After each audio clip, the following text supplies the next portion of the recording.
نهێنی سەردانی وەزیری بەرگری وڵاتان بۆ هەولێر چییە؟ ئەمریکا دوایین پەیام لەسەر پێشمەرگە ڕەوانەیی هەرێم دەکات.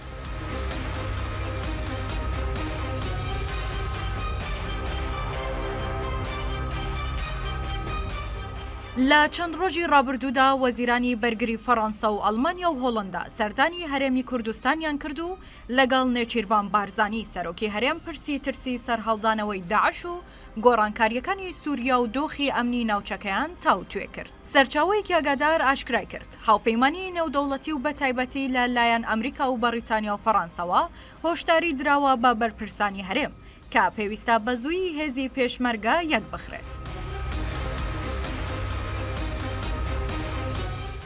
ئەو سەرچاوەیە ڕایگەیاندووە کە ئەو وڵاتانەی بەشدارن لە هاوپەیمانی نێودەوڵەتی بە سەرۆکایەتی ئەمریکا پەیامی ڕوونیان ناڕاستی حکوومەتی هەرێمی کوردستان و سەرۆکی هەردوو حیزبی دەسەڵاتدار کردووە کە ئەگەری ڕاگررتنی پشتیوانی دارایی هێزەکانی پێشمەرگە هەیە کە مانگانە نزیکەی 25 میلیارد دینارە. ئەمە جگەلەوەی هۆشداریان داوە دەربارەی ئەو پاڵپشتەی بە چەکی قورس و کەرستە و مەشق و ڕاهێنان پێشکەش بە هێزی پێشمەرگە دەکرێت. ئەو سەرچاوەیە بە ئاژانسی بەغداد اليومی وتووە هاوپەیمانی نێودەوڵەتی بێزاری خۆی دەربڕی لە دواکەوتنی یەکخستنی هێزی پێشمەرگە.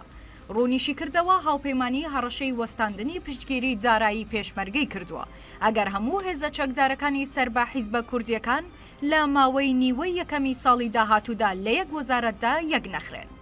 لەو بارەیەوە جەباریاوەر ئەمینداری پێشووی وەزارەتی پێشمەرگە لە چاوپێکەوتنێکدا بە ئاژانسەکەی وتووە پرۆسەی یەکخستنی هێزی پێشمەرگە لە یەکەم حکوومەتی هەرێمەوە دەستی پێکردووە و وەزارەتێک بە ناوی کاروباری پێشمەرگەوە لە ساڵی 1992 پێکهێنراوە.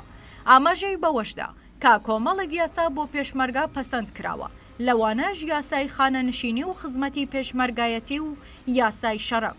بەڵام بەداخەوە و دوای ئەوەی کێشە و شەڕ لە نێوان دوو لایەنە سەرەکیەکەدا لە ڕابردوودا دروست بوو حکوومەت دابەش بوو بۆ دوو حکوومەت و پێشمەرگەش بۆ دوو وەزارەت. وتیشی دانوستان و هەنگاوەکان تا ئێستاش بە مەبەستی یەکخستنی لیواکانی پێشمەرگەی سەر بە هەردوو حیزبەکە کاری پێکراوە.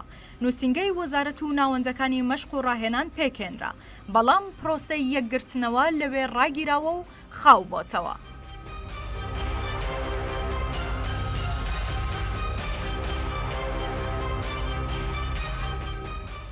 جەباریاوەر دەڵێت ئەو کێشە سیاسیانەی لە نێوان ئەو دوو حیزبەدا ڕوویاندا و داگیرکردنی ژمارەیەک پارێزگا لەلایەن داعشەوە بۆ هۆی وەستاندنی پرۆسەی یەکخستنی پێشمەرگە ئاماژەی بەوەش کرد بەڵام لە دوای ساڵی 2010ەوە بە پاڵپشتی ڕاوێژکاران لە هاوپەیمانی نێودەوڵەتی پرۆژەی یەکگرتن و چاکسازی هێزی پێشمەرگە دووبارە خرایەوە بەرباز.